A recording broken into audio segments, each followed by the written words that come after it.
Welcome to news అడ్డా. నేను శ్రీ సౌజన్య. ముందుగా headlines. Hyderabad పనితీరుకు జాతీయ ఖ్యాతి, చెన్నైలోనూ అమలుకు సీఎండీఏ ఆసక్తి.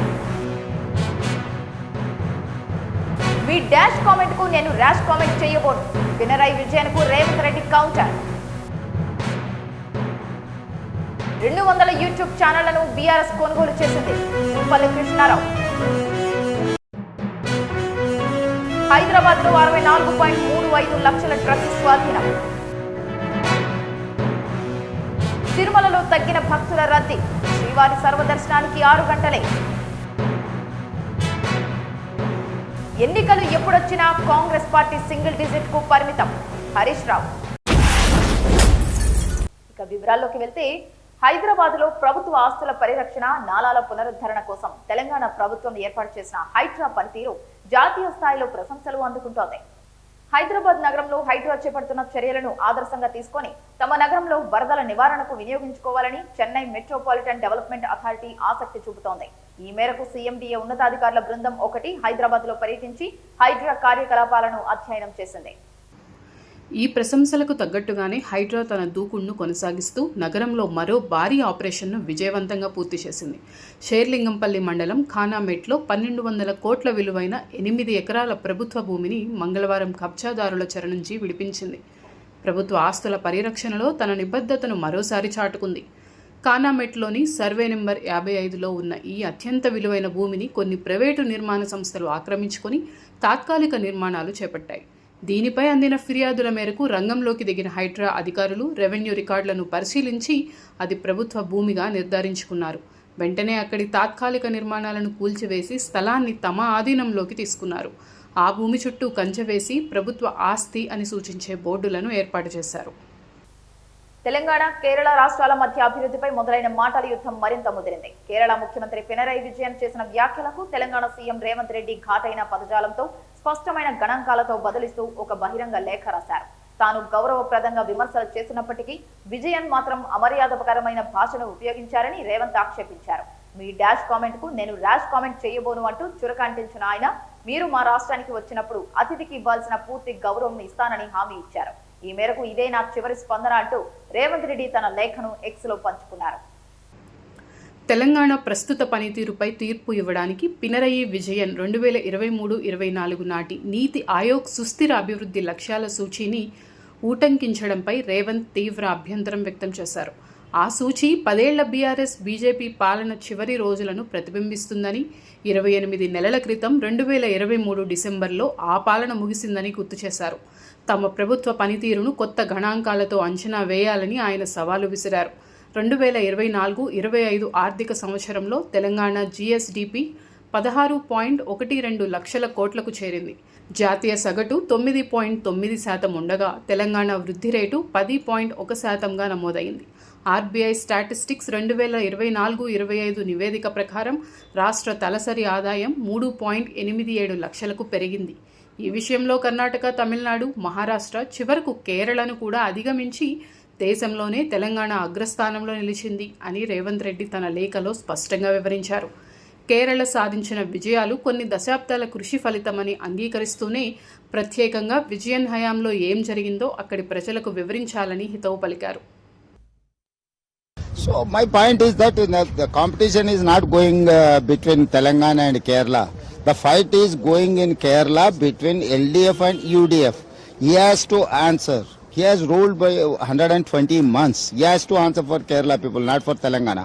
So he is making as the election is going between Telangana and Kerala. I have given many facts. So he is misquoting all the information.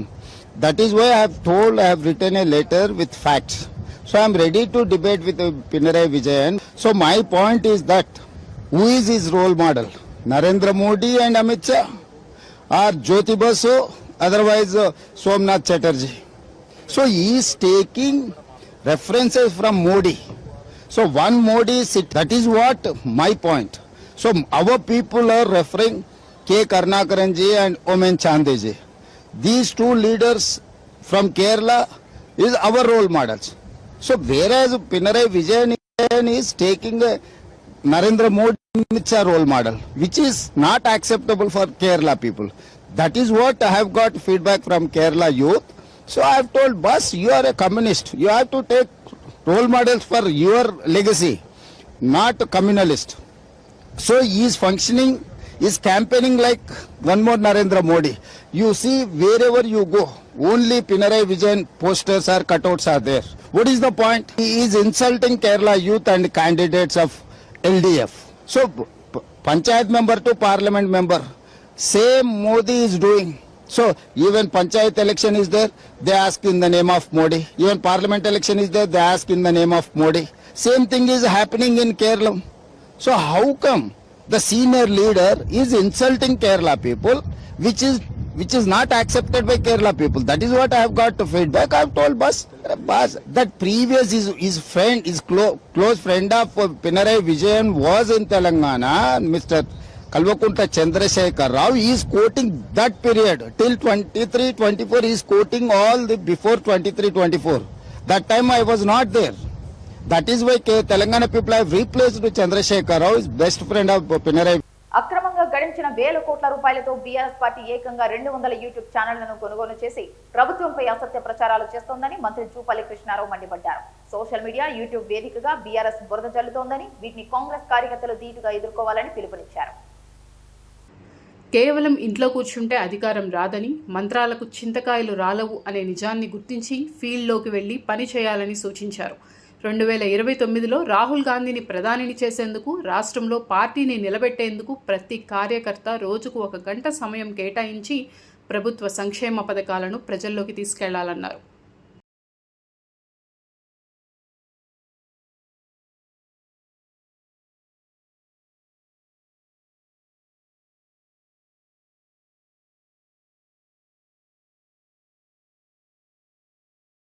కూడా రాష్ట్రం పైన ఉన్న అప్పు కేవలం 64,000 కోట్ల రూపాయలు ఉండేది.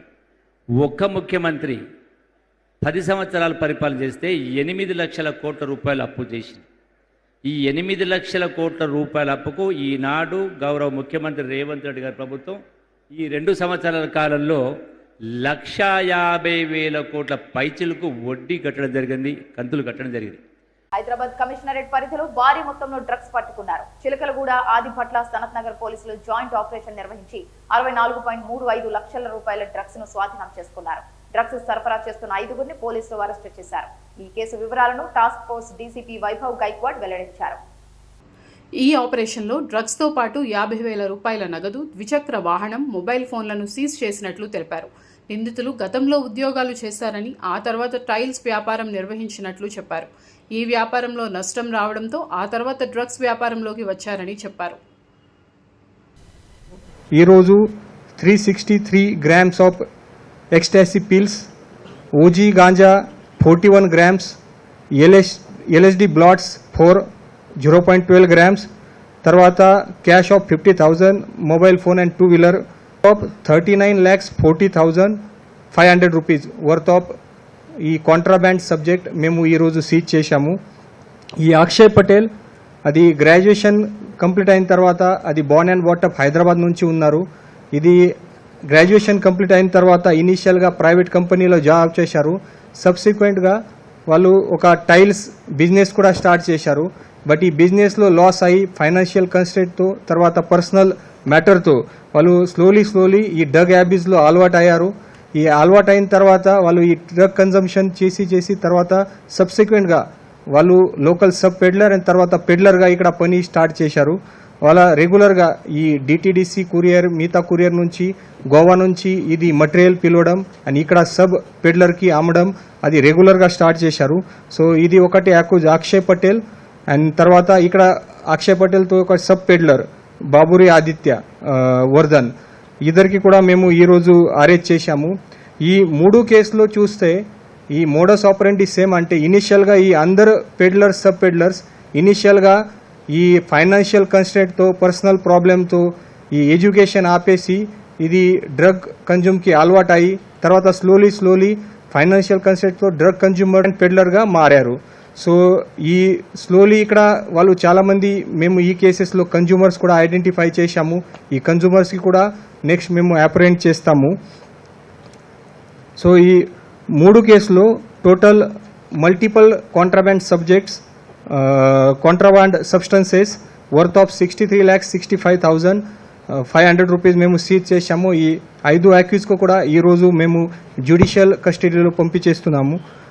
మన హైదరాబాద్ సిటీ పోలీస్ నుంచి అండ్ హెచ్ను నుంచి అందరు పబ్లిక్కి ఒక రిక్వెస్ట్, మన తెలంగాణ ప్రభుత్వం, మన హైదరాబాద్ సిటీ పోలీస్ హెచ్ను టీం ఈ డ్రగ్స్ ఇష్యూ పైన చాలా సీరియస్గా ఉన్నారు. రెగ్యులర్గా మన ఈ హెచ్ను team and Hyderabad city police ఈ డ్రగ్ ఆఫెండర్స్ పైన, పెడ్లర్స్ పైన, తర్వాత కన్జ్యూమర్స్ పైన కూడా నిఘా పెట్టి ఉన్నారు. Student, IT professionals, medicals, doctors చాలామంది ఈ డ్రగ్స్లో ఈజీగా అలవాటు అవుతున్నారు అండ్ వాళ్ళ లైఫ్కి డ్యామేజ్ చేస్తున్నారు. సో మన కన్జ్యూమర్స్ పైన కూడా మేము రెగ్యులర్గా వాచ్ పెడుతున్నాము. సో అందరికీ మన రిక్వెస్ట్, అది ఈ డ్రగ్స్లో అలవాటై మీ భవిష్యత్కి డ్యామేజ్ చేయవద్దు. ఒకసారి ఈ ఎన్డీపీఎస్ కేసు బుక్ అయిన తర్వాత మీ అన్ని భవిష్యత్కి డ్యామేజ్ అయితే మీకు లోకల్ జాబ్ కావచ్చు, గవర్నమెంట్ జాబ్ కావచ్చు, ప్రైవేట్ జాబ్ కావచ్చు, ఇది రావడం చాలా కష్టం. ఎందుకంటే ప్రతి మ్యాటర్ ఇప్పుడు పోలీస్ నుంచి వెరిఫై అవుతారు. సో ఈ ఒక స్మాల్ ఎన్డీపీఎస్ కేసు మీ మొత్తం భవిష్యత్కి డ్యామేజ్ చేస్తున్నారు. తర్వాత పేరెంట్స్లో కూడా మన అపీల్, మీ ఎడ్యుకేటెడ్ పిల్లలు, తర్వాత మీ ఇంటికి వాళ్ళ పిల్లలు, వాళ్ళ పైన వాచ్ పెట్టండి. వాళ్ళ బిహేవియర్ కొంచెం చేంజ్ అయింది, తర్వాత అబ్నార్మల్గా బిహేవ్ చేస్తున్నారు, అదే అయిన తర్వాత ఇమీడియట్గా మీరు పోలీసులో ఇన్ఫార్మ్ చేయండి. తర్వాత లోకల్ పబ్లిక్ కూడా ఏదైనా మీకు డ్రగ్స్ గురించి ఏదైనా ఇన్ఫర్మేషన్ ఉంది మన హెచ్న్యూ టీంలో లేదా లోకల్ పోలీసులో ఇన్ఫార్మ్ చేయండి.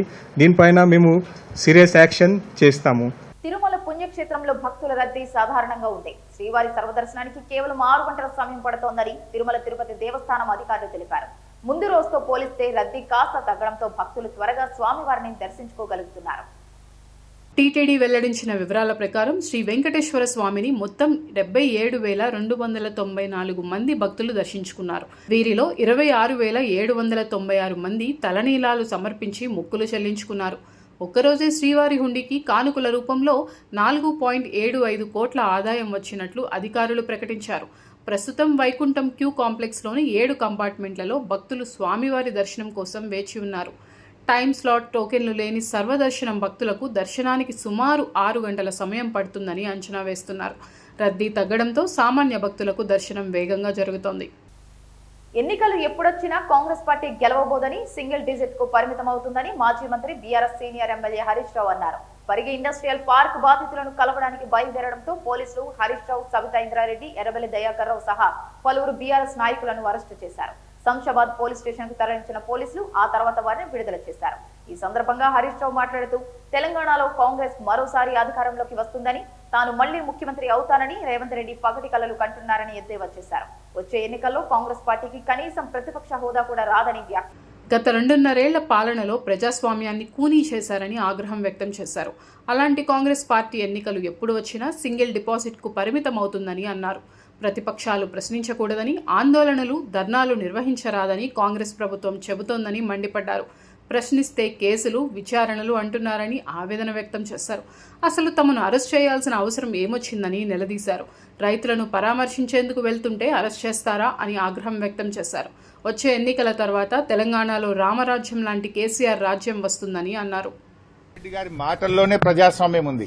ఎన్నికల ముందు 6 గ్యారెంటీలు కాదు, 7వ గ్యారెంటీ ప్రజాస్వామ్య హక్కు మీకు కల్పిస్తామని ఆ రోజు. రాష్ట్రంలో పరిస్థితి ఏంటంటే ప్రతిపక్షాలు కనీసం ధర్నాలకు వెళ్లొద్దు, రైతుల్ని పరామర్శించొద్దు, ప్రతిపక్షాలు ప్రశ్నించొద్దు, ప్రశ్నిస్తే మీకు అరెస్టులు, మీ మీద ఎంక్వైరీలు, విజిలెన్స్ ఎంక్వైరీ వేస్తాం, సిఐడి ఎంక్వైరీ వేస్తాం, కమిషన్లు వేస్తాం అని ప్రతిపక్షాల మీద ఎదురుదాడికి ప్రభుత్వం పాల్పడతా ఉంది. మొన్న అసెంబ్లీలో కాంగ్రెస్ ప్రభుత్వం చేసిన స్కాములు బయటపెడితే అసెంబ్లీ నుంచి మమ్మల్ని సస్పెండ్ చేశారు. ఈ రోజు పరిగిలో మరి కన్నీరు మున్నీరుగా విలపిస్తున్న రైతుల్ని పరామర్శించడానికి మేము వెళ్తా ఉంటే ఈ రోజు మమ్మల్ని అరెస్ట్ చేసి శంషాబాద్ పోలీస్ స్టేషన్ లో పెట్టారు.